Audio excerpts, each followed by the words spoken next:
Friends, welcome to Latha's cook book.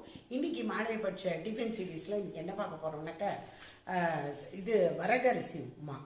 இது பண்ணுறது ரொம்ப ரொம்ப ஈஸி. குக்கரில் பண்ணிடலாம். வாங்கோ எப்படி பண்ணினேங்கிறத காமிக்கிறேன். வாங்க. இன்றைக்கி மாலையபட்ச பலகாரத்தில் வரகரிசி உப்புமா எப்படி பண்ணுறதுன்னு பார்க்கலாம். ரொம்ப ரொம்ப ஈஸி. இதில் ஒன்றும் காய்கறி இல்லாமல் போடல, வெறும் சிம்பிள் வரகரிசி மாத்திரம்தான்.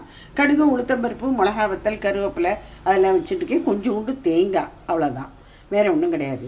இதை நான் ஒரு 1/2 அன் ஹவர் முன்னாடி களைஞ்சி அப்படியே இது பண்ணி வச்சுட்டேன். 1/2 அன் ஹவர் டு 1 ஹவர் ஊறினா போதும். இப்போ இதில் இங்கே 1 டீஸ்பூன் எண்ணெய் வச்சுருக்கேன். குக்கரில் அப்படியே டைரெக்டாக பண்ணிடலாம். கொஞ்சோண்டு கடுகு, உளுத்தம்பருப்பு, மிளகா வத்தல்,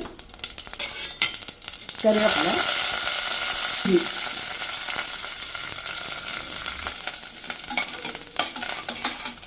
1 டம்ளர் வரகு இருந்ததுன்னா கரெக்டாக 2 டம்ளர் தான் இதுக்கு ஜலம் வேணும். அதை எடுத்து வச்சுட்டுருக்கேன். அதை போட்டுருவேன். தேங்காய் ஒரு 2-3 டேபிள் ஸ்பூன் தேங்காய் போட்டால் நல்லாயிருக்கும். ஏன்னா நம்ம காய்கறி இல்லாமல் ஒன்றுமே போடலை, அதனால தேங்காய் கொஞ்சம் நிறையா போட்டுருவேன். உப்பு. இப்போ இது வச்சுருந்தோம் இல்லையா, சோப் பண்ணி இந்த வரகரிசியை இதில் போட்டு விடணும்.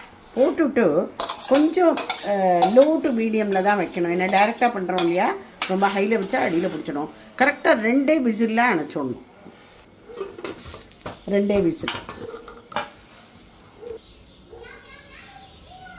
2 ஓசையில் அணைச்சிட்டேன்னா இப்போ பார்க்கலாம் ஆயிருக்காதியான்னு. கரெக்டாக பாருங்க எப்படி பொலன்னு எப்படி ஆயிருக்குன்னு. நல்லா ஆகிடும். இது அப்படியே மூடியே வச்சுருக்கோம். நம்ம இதில் ஒரே 1 ஸ்பூனு நெய்யை ஊற்றி இதை அப்படியே மூடி வச்சிடலாம். நம்ம திருப்பி ஒரு வருஷம் கிளறிடணும். அப்போ தான் இது பொலன்னு உதிர்ந்தா மாதிரி இருக்கும். நம்ம சாப்பிட்றதே உதிர இருக்கும். வரகரிசி upma with tomato pachadi ready. So good night friends, நாளைக்கு பார்க்கலாம். ஓகே.